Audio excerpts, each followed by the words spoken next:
Good morning student. बच्चों, आपने देखा है कि ऊपर वाली पंक्ति में इसके पहले जो हमने आपको पढ़ाया था, वहां से हम आपको जोड़ के दिखाते हैं कि राजस्थान की जो गोपियां हैं वह कृष्ण के सारे रूप को, सारे सौंदर्य को आत्मसात करना चाहती हैं। राजस्थान की गोपियां पीताम्बर धारण करेंगी, मोर पखा धारण करेंगी, गुंज की माला पहनेंगी, लपटी और कामरिया भी धारण करेंगी। वन में अपने ग्वालिनों के साथ जिस प्रकार से भगवान कृष्ण विचरण करते हैं उस प्रकार से उनके साथ वो खेलेंगी, स्वांग करेंगी, लेकिन क्या नहीं करेंगी? मुरली को अपने होठों पर धारण नहीं करेंगी। मुरली को क्या मानती हैं? मुरली को अपनी वह सौतन मानती है, इसलिए वह मुरली को धारण नहीं करती। अब देखिए इस पद में जो ग्वालिनी है, जो राधिका है, जो प्रेमिका है भगवान कृष्ण की, जो ग्वालिनी है, वह क्या कहती हैं? प्रस्कान जी कहते हैं कि वहां की ग्वालिन क्या बोल रही है? वो थी कानन तय उंगरी रही वो, जब ही मुरली धुनी मंद बजे। कहती हैं कि जब मुरली की धुन बजेगी, जब मुरली की धुन बजेगी, कानों में सुनाई देगी आवाज, तो मैं उसमें उंगली डाल दूंगी। तो कानन तय ओली रही वो, कानों में उंगली दे करके मैं रहूंगी। जब मुरली की धुन मंद मंद बजेगी, जब इस मनमोहन की मुरली जो है माखन चोर की जब मुरली बजेगी, इस मनमोहन की जब मुरली बजेगी, तब हम अपने कानों में उंगली डाल लेंगे। मोहिन तानन सो रस खानी, अता चढ़ी गोधन गहे तो गहे। कहती है कि ये मोहनी तान बजाने वाले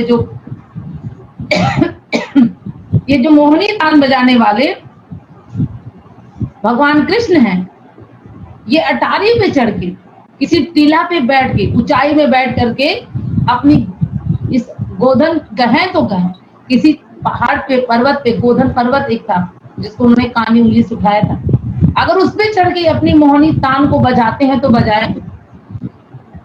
लेकिन हम गोपियां उनकी इस तान को कदापि नहीं सुनना चाहते, उनके सौंदर्य को हम बिल्कुल नहीं देखना चाहते, क्योंकि उनका रूप सौंदर्य हम देखते हैं, उनकी इस मोहनी तान को हम सुनते हैं तो अनायास ही इनकी तरफ खींचे चले आते हैं। इतना मायावी है ये कृष्ण इतना मायावी है कि हमें अपने जाल में फंसा लेता है, हम इसको छोड़ के नहीं जा पाते। कहे न तरी कहे सिगरे ब्रज लोगिन, काहि कोहु कितने समझाओ। ये ब्रज के लोगों सुनो, तुम मुझे कितना भी समझाओ, तुम मुझे कितना भी बता लो, मुझ पर तुम्हारा ये स्वांग चढ़ने वाला नहीं है। मैं किसी प्रकार से तुम्हारी बातों को मानने वाली नहीं हूँ, क्योंकि ये जो छलिया है, इसका जो रूप सौंदर्य है, इसको देख लेने मात्र से हृदय ना जाने कहाँ चला जाता है, हृदय किस पर न्यौछावर हो जाता है। मैं इसके हृदय, इसको देखते ही हृदय मानो इसमें डुबकी लगाने लगता है, इन्हें ही हम टकटकी लगा के देखने लगते हैं। इसलिए हे ब्रज के लोगन सुनो, काहि कोहु कितने समझाओ, चाहे कोई मुझे कितना भी समझाए, मैं इस मुरली की तान को सुनने वाली नहीं हूँ। गोपियां बोल रही हैं या राधा बोल रही हैं इस बात को कि मैं इस मोहनी सूरत वाले मोहन की न मुरली की तान को सुनूंगी, न इसके सौंदर्य को देखूंगी।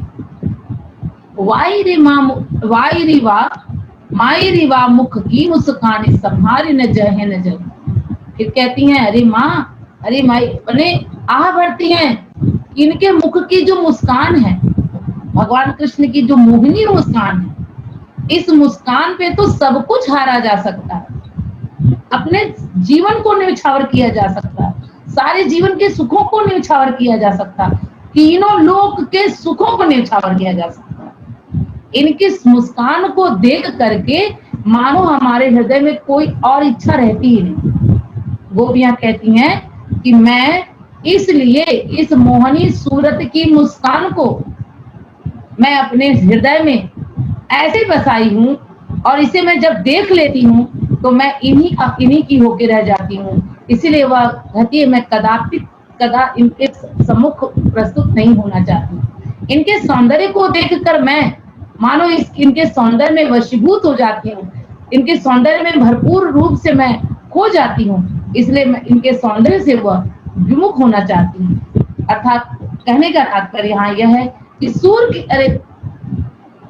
इसकी रसखान की गोपियां डरती हैं कृष्ण के मोहिनी जाल फास से। कृष्ण के मोहिनी सूरत को देख करके वो अधीर हो उठती हैं, व्याकुल हो उठती हैं, उनकी चेतना शून्य हो जाती है। वह मानो उन्हें टकटकी लगाए देखे रहती हैं। उस मधुर तान को सुन करके वो सुध-बुध खो देती हैं। सुबह से साँझ, साँझ से सुबह हो जाती है। बिन खाए, बिन नहाए, बिन किसी भाव से वह सिर्फ उसी पर उनका सारा सुख निछावर हो जाता है। वह जीवन के क्रियाकलापों को भी करना भूल जाती हैं। इतना मोहनी सूरत थी, ऐसी मोहिनी सूरत भगवान कृष्ण की थी। तो बच्चों, जहाँ तक मैंने प्रयास किया, रसखान आपका क्लास 9 के जो रसखान है वह समाप्त हो चुका है, ये जो चैप्टर है। और हम उम्मीद करते हैं कि आपको कहीं से भी कोई दिक्कत होगी तो आप हमें जरूर पूछें हमसे। मैं जरूर, आप हमारे कमेंट बॉक्स में कमेंट करें कि मैडम यहाँ ये चीज नहीं समझ में आई, ये दिक्कत है या ये कुछ भी है।